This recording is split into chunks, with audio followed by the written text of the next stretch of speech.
Capital Limited Q3FY22 earnings conference call, hosted by Go India Advisors. As a reminder, all participant lines will be in the listen-only mode, and there will be an opportunity for you to ask questions after the presentation concludes. Should you need assistance during the conference, please signal an operator by pressing star and then 0 on your touchtone telephone. Please note that this conference is being recorded. I now hand the conference over to Mr. Ravikant Bhatt from Capri Capital Limited. Thank you, and over to you, sir. Thank you, Inba. Hi and good morning, everyone. This is Ravikant Bhatt from Investor Relations. Thank you for dialing in to the call. We shall start with an overview on Q3FY22 business and earnings by our MD, Mr. Rajesh Sharma.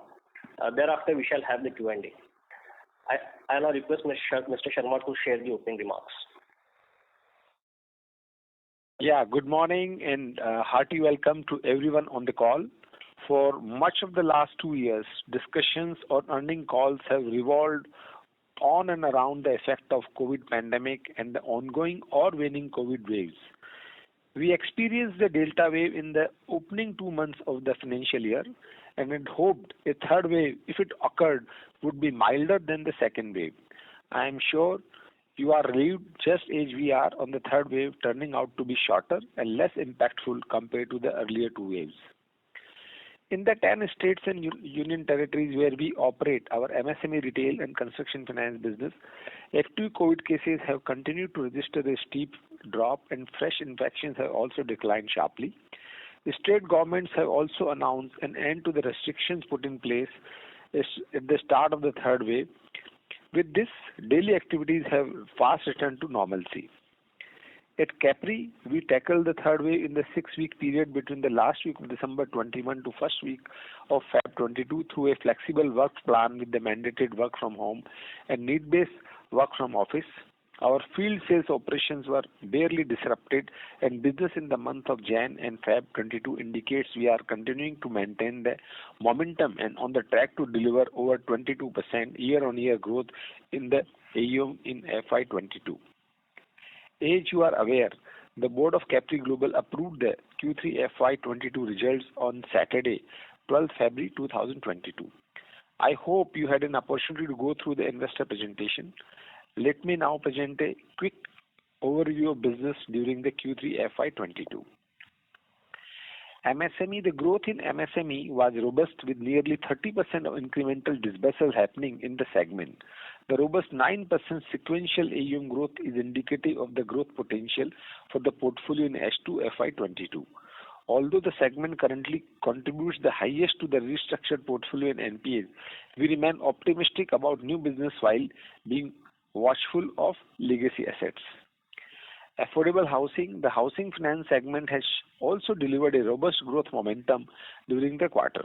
Although some customer segments overlap between MSME and housing finance, it is pertinent to note the salaried segment has contributed to a relatively better bounce back and recovery in the segment. As a result, the net NPAs considering aggregate ECL provisions is once again negative in this segment. Construction finance segment continued to show robust momentum. It achieved highest disbursal in 12 quarters. We therefore expect the vertical to continue in a healthy growth trajectory going forward. Asset quality remains robust with GNPA at 15 basis and net NPA negative. Though overall contribution of construction finance on AUM basis will not cross 20%. New car loan distribution business. During Q3 FY22, we expanded to 213 locations across 19 states and union territories compared to 186 locations across 15 states and union territories in Q2 FY22. 2 new relationships, HDFC Bank and Bank of Baroda, were added during Q3 FY22, taking total tie-up to 5 banks. We generated rupees 550 crore new car loan disbursals for these banks during the quarter.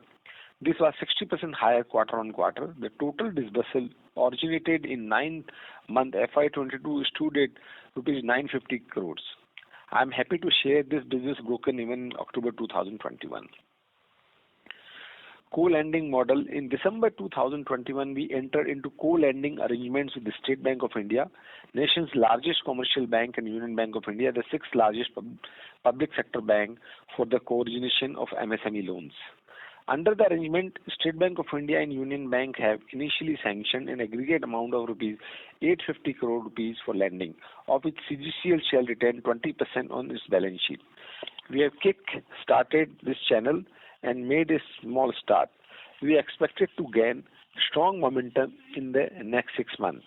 As of now, our primary growth target for co-lending is to fully utilize the initially sanctioned amounts. New product, we are gearing up for the launch of our new secured loan product, that is gold loan. The business head has already been onboarded and people and physical infrastructure is shaping up. We are targeting a network of 1,500 branches and a loan book of rupees 8,000 crore over the next 5 years. New branch additions, we have regularly highlighted that our business has people and touch intensity and therefore requires a brick and mortar setup for sales and loan originations. Keeping this in mind and our medium-term goal of 225 branch network, we added 11 branches during Q3FY22. This takes the total branch addition to 25 9-month FY22, higher than the 21 branches we added in FY20, the last pre-COVID normal year. We are presently focusing on growing our presence and businesses in Gujarat, Rajasthan and Madhya Pradesh. Technology, the tech intensity takes over a potential customer is identified for which we use both off-the-shelf and in-house software. We have also been in the process of rolling out our analytical dashboards for aiding decision-making in credit appraisal and reducing turnaround time. Our technology team has made a good progress on developing an in-house tech suite and we are looking forward to a beta rollout in the next 2 quarters. I shall now briefly comment on our earnings and asset quality performance during Q3 FY22. We reported consolidated net profit after tax of rupees 649 million in Q3 FY22, higher 24% quarter-on-quarter and 32% year-on-year. The profit growth was supported by a strong core profitability and continued resilience of our P&L to accommodate higher OPEX and credit cost. Core earnings, although our spreads dropped 20 basis quarter-on-quarter to 6.7%, our net interest margin has been robust at 10.3%, driven in part by some one-off items and in part by improving mix of higher yielding portfolio. There is a widespread expectation of imminent monetary policy tightening with benchmark G-Sec yield already pointing in that direction. We are well positioned to face a tighter policy scenario. We can suitably adjust our asset yield to respond to such a change. As regard our operating expenses, the cost-income ratio in Q3 FY22 at 38.4% is again within our target range of 36 to 40%. Adjusted for one-off earnings, the cost-income ratio would be about 41%, marginally lower than QOQ. As we have stated, some of the pent-up expenditure branch rollout, associated hiring, and technology-related spend shall keep this ratio elevated for some time. However, we have sufficient flexibility to control incremental expenses in case we believe business scenario could get adverse. As regard asset quality, ratios have improved with GNPA ratio declining 27 basis quarter-on-quarter to 2.99%. Stage 3 asset in absolute terms were stable, in fact marginally lower over Q2 FY22. Provisions coverage ratio has been further improved to 84.6%.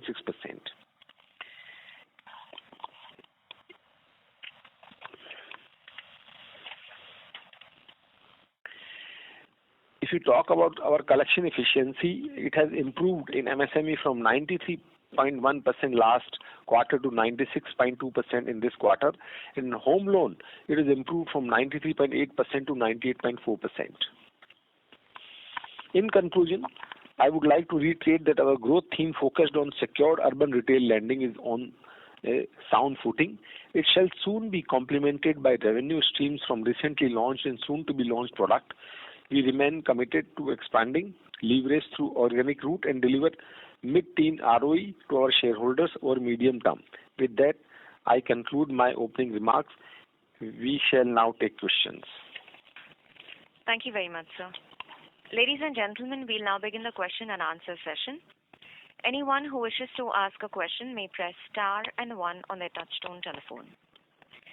If you wish to remove yourself from the question queue, you may press star and 2. Participants are requested to use handsets while asking a question.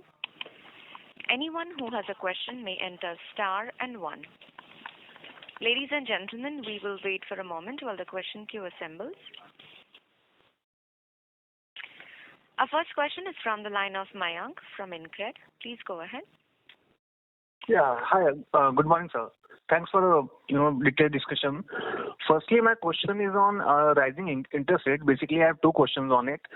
Number one is that currently we have seen a very good interest rate offering by banks to MSME. So, are you seeing any kind of pressure currently on that front? And if the interest rates rise, are you expecting the growth from banks to slow down in the MSME segment? This is my first question. And second is on interest rate side, that how would our rates increase going forward, and how much more upside on yields can we see on that if the interest rate rise? Yeah. So I think your first question is if banks are offering the customers a lower rate of interest MSME loan, how we will compete with them. Is that so? Yeah. Right. Yeah. So I think the customer, what banks serve in MSME and what we serve are entirely different. We serve those customers who do not have adequate income proof or documentation to avail the loan from banking system. These could be small in tier 3, tier 4 towns, maybe small mom and pop store, maybe a guy, small restaurant on the roadside, maybe a fruit vendor, maybe a small garment store who do not record all the transaction in their books, and thus they are not able to show adequate sales and profitability, and these are our customer segment. So this is absolutely entirely different than what banks serve and what we serve. Your second question is what kind of interest rate hike we can see. I think it is difficult to predict, but even though interest rate rises by 25 basis or 50 basis the most, we are able to pass on the same kind of interest rate hikes to our customers. So any hike comes, that will be really neutral to us. As far as our customer is concerned, they are more smaller loan in the range of about 10 to 20 lakh rupees. And these businesses run on return on efforts rather than return on equity. So 0.5% of marginal hike to them is not changing their profitability at all. So I think that is not going to impact us. In past also we have seen this cycle when post ILFS and DHFL default, when bank have gone slow down and increase the interest rate, we are able to pass on and maintain the growth momentum. Okay. So, as for the new RBI circular norms for the GNP recognition, have we complied with that, and is there any additional provisioning we have made this quarter for that? So, if we talk about RBI circular, yes, we have complied with that. RBI circular was talking on the 2 points. Number one, you cannot roll back the NP account unless all the overdue EMIs are collected. Number one. Number two, the NPA will be recognized on the very same 90th day evening rather than accounting till month end. So these were the two main effect of the RBI circular. Because of the RBI circular, about 6 accounts have been slipped in the NPA in about 74 lakh rupees. And if had not been RBI circular come, our effort on rollback would have been seen visible in lowering the NPA much lower. But because of RBI circular, this amount have gone up. So to that extent, we have been affected. Okay, got it. So lastly, on our restructured book, how is that performing? So restructured book is almost about 4%, and we have done the adequate provisioning in that. As far as collection efficiency, those account is also concerned. Whosoever is becoming due, there is a positive trend. And in case we see some slippage, I think there is a adequate provisioning we have done. And top of it, our entire portfolio is collateralized, secured by some real estate, either self-occupied house or self-occupied business premises. So in that sense, we can always use the SARFAESI provision and recover. So we are comfortable in that front as well. Okay. Thanks, sir. Thanks. That was really useful. Thanks, sir. Thanks a lot. Thank you. A reminder to our participants, if you wish to ask a question, you may enter star and one. Our next question is from the line of Akash Bhavsar from Equirus Securities. Please go ahead. Good morning, sir. Thank you for giving me this opportunity. I wanted to understand that the reason why there has been increase in the disbursements during the quarter. Would there be any link in respect of changing in underwriting policy of ours, or has that remained same across the quarters?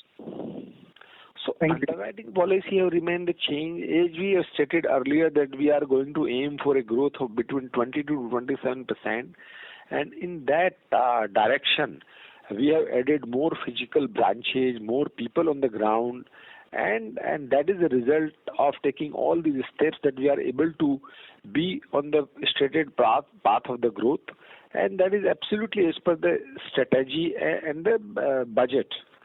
So it is not because of the change or relaxed underwriting policy, but it is because of the more addition to the branches and people in the direction it was decided. Got it, sir. Thank you. And one last question. With respect to our restructured pool, what percentage of our pool would now be out of restructuring in terms of billing? So in restructuring, we have given some amount of moratorium and some relaxed way of repayment. So total restructured number of account POS is about 228 crore rupees, and I think their repayment will fall in now next 6 months to now 1 year. So we'll know that. But so far, as we have said that our restructured asset is also collateralized, and any slippage happen, we are quite capable to recover as we do for other cases also. Got it, sir. Thank you. Thank you. Any participant who wishes to ask a question may enter star and one. Our next question is from the line of Srishti from Wellwin Consulting. Please go ahead. Yeah, hi sir, and thanks for giving me this opportunity. My first question would be on your home loan side. So in this business, we are seeing a great traction in the housing demand. Would this mean that significant growth would come from this business vertical? And second would be, so your annualized ROEs are over 14%. Given that we have recently started our co-lending arrangements, what sort of ROEs are we expecting in next couple of years? And are we planning to add more banks under co-lending? And what sort of monthly disbursements are we targeting under this model? So first, that whether the housing finance will continue to the same kind of growth, answer is yes. Home loan is a very big market, and with the increase in number of branches, I think we will continue to achieve a growth in the range of 25% plus in home loan segment. Okay. And if you talk about co-lending, I think largest bank, State Bank and Union Bank too are adequate bank, while we are getting the discussions and invites from other banks. But it would be difficult to manage more co-lending arrangements. So I think we will primarily stick with these two banks, State Bank and Union Bank, unless we believe that we can get the better commercials from other bank in competition segment. Yes, then. Now, what kind of a ROE accretive the co-lending will happen? It will depend on the volume we can achieve. So I think next full financial year, we'll be able to see that based on the technology integration with the banking partners, we'll be able to see how much volume we can do. If we can go full-fledged, it can be a completely game changer. But we are waiting how this volume and technology integration happens, so it can happen very smoothly. Okay. So we have to wait to see actual result in the next year. Okay. Got it, sir. Okay, that's it for now. I'll come back in the queue, sir. Thank you. Thank you. Anyone who has a question may enter star and one. Our next question is from the line of Seema Bajaj from RK Consultant. Please go ahead. Hi, good morning, sir. Thank you for giving me this opportunity. So, sir, I wanted to ask specifically on our MSME business, which is at 51% of our overall AUM versus 56% YOY. So, are we planning to take a cautious approach here? And also construction finance AUM composition have increased 200 bips in last couple of quarters. Like I wanted to know while we are planning to go slow here, or so would you please give a trend that will this trend continue or not? So our key growth driver is going to continue to remain the MSME segment and affordable housing.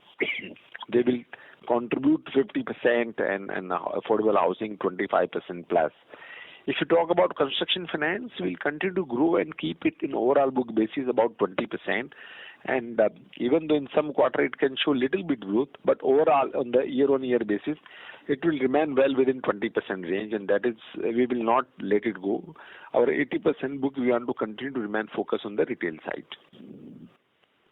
Okay, right. So also, like with reference to digital and technology enabling within our company, so what are we doing, and how many people are working under technological front?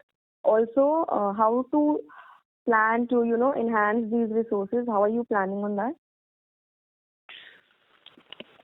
We have already hired the CTO who is taking care of all the new technology initiative as well as the implementation of the all the planning and futuristic discussions.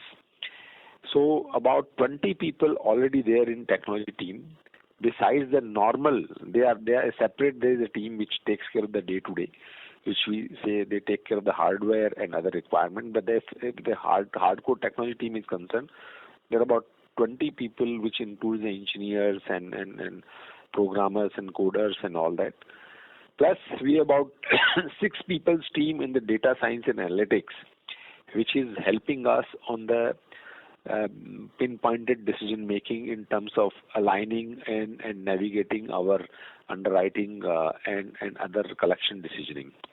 We also hired one collection data analytics guy who will be focusing on the improving the collection efficiency in taking various measures. So overall, there is a very sharp focus on enhancing the tech and data science piece, and for which adequate team is already onboarded. Oh, okay, right. So, and one last question is that in view of so many areas that we are targeting to grow, like why our guidance of 20 to 25% AUM growth is like still maintained? Are we sacrificing our normal growth, or have we peaked? Like, what are your opinions on that? So I think with the current product of MSME affordable housing, we can achieve this 20 to 27% growth. Once the gold loan product stabilizes in next 12 months, we will see whether we need to revise any guidance. But this much minimum we're definitely going to achieve. Last year also we achieved 20%, and this year we already achieved on the 19%. So we are on that path to achieve that growth. Oh, okay, right. Thank you. So that was very helpful. That's all from my side. Thank you. Thank you. Before we take our next question, we'd like to remind participants to ask a question. You may enter star and 1. Our next question is from the line of Preeti Singh from Value Investments. Please go ahead.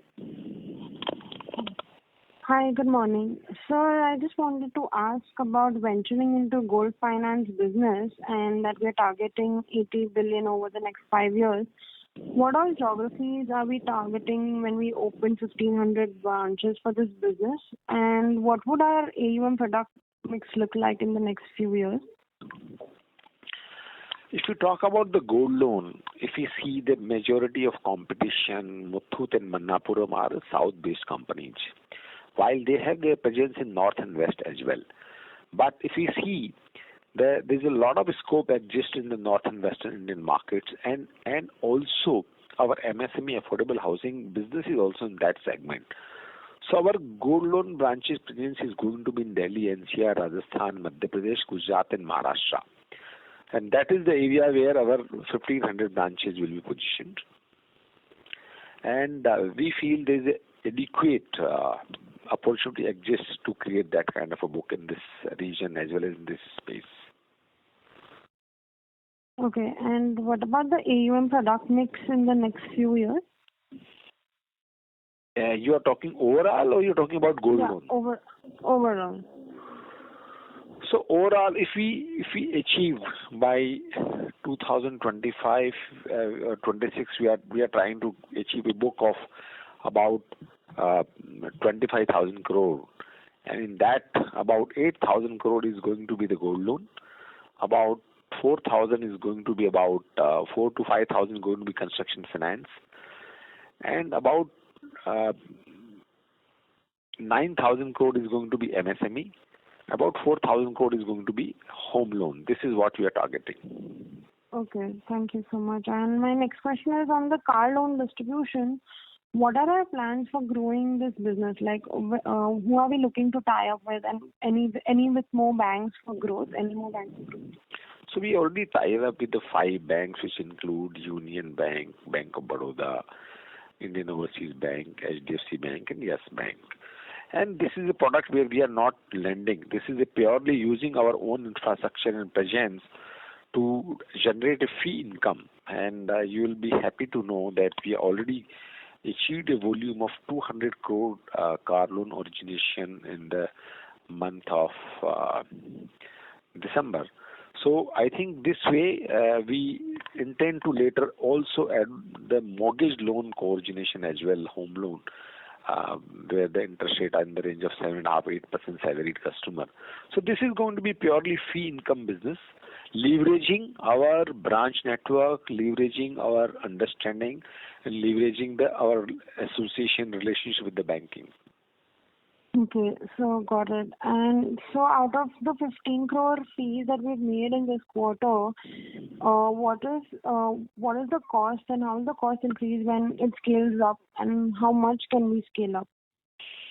So this business at this level, October we have broken even. I think next year onwards we'll be targeting a new car loan distribution business about 12 to 15 crore rupees of profit contribution.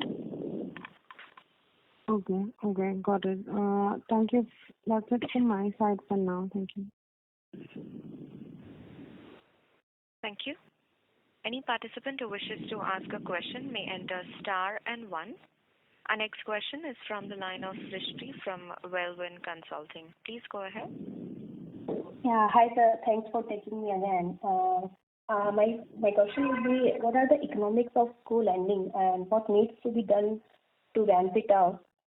And second, how confident are we on to hold loans given that even existing lenders are struggling for growth amid huge lending by PSUs?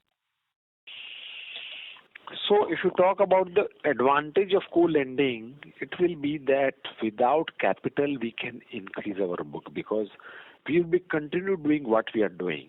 The only change will be that 80% book will be taken over by bank on an ongoing basis, and plus further there are some customer segment we are not able to do it today because of the lower rate of interest.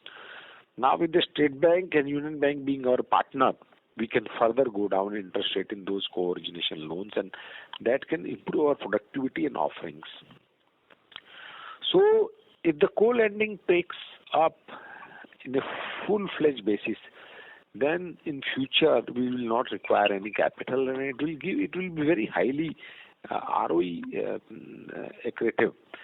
It will be easier to reach a ROE of 24-25% if the co-lending takes up full-fledged.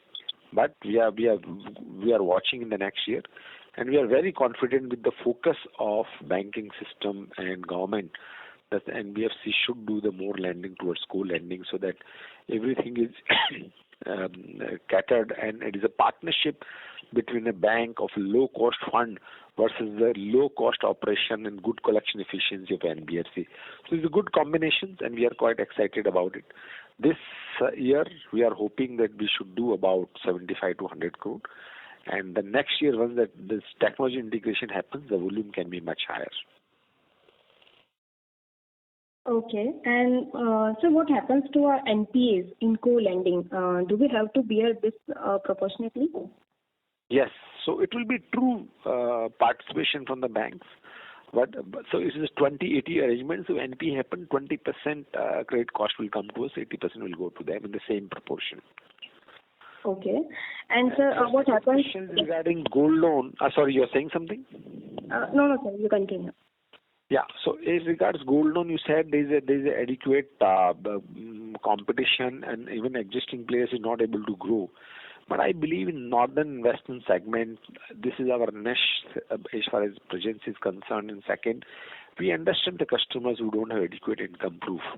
So I think with the help of technology in our presence and building a book of 8,000 crores should not be a problem in some of things. The opportunity gap we see today. Okay. And so what happens to the manpower planning and branch planning, and how easy is to do this given the plate of so many people during COVID? So I think COVID is behind us. That is what we believe. And as far as gold loan is concerned, manpower and branch planning, while few branches will be overlap with MSME, but most of the branches will be standalone gold loan branches because this is an entirely different business, different kind of customers we are catering to. Okay. So one last question, if I may ask. So how would the OPEX move over next couple of years, given that we have plans to open so many branches? We plan to open so many? Branches, sir.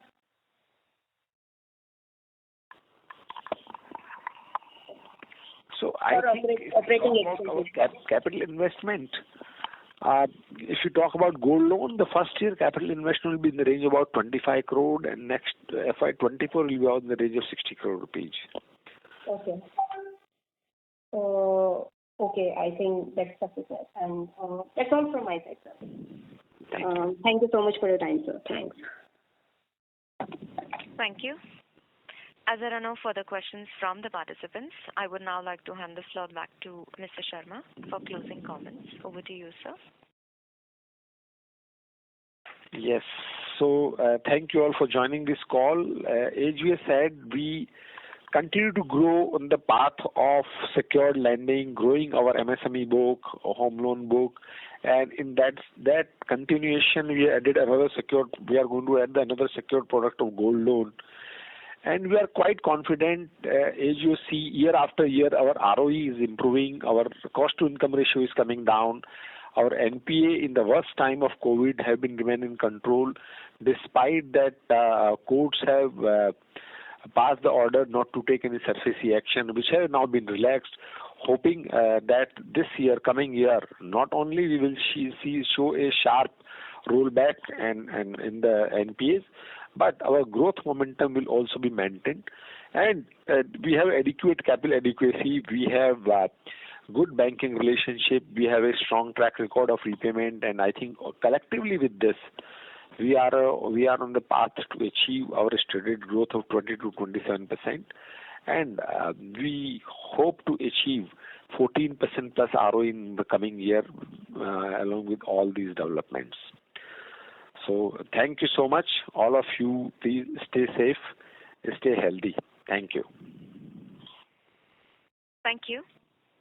Ladies and gentlemen, on behalf of Go India Advisors, that concludes this conference. Thank you for joining us, and you may now disconnect your lines.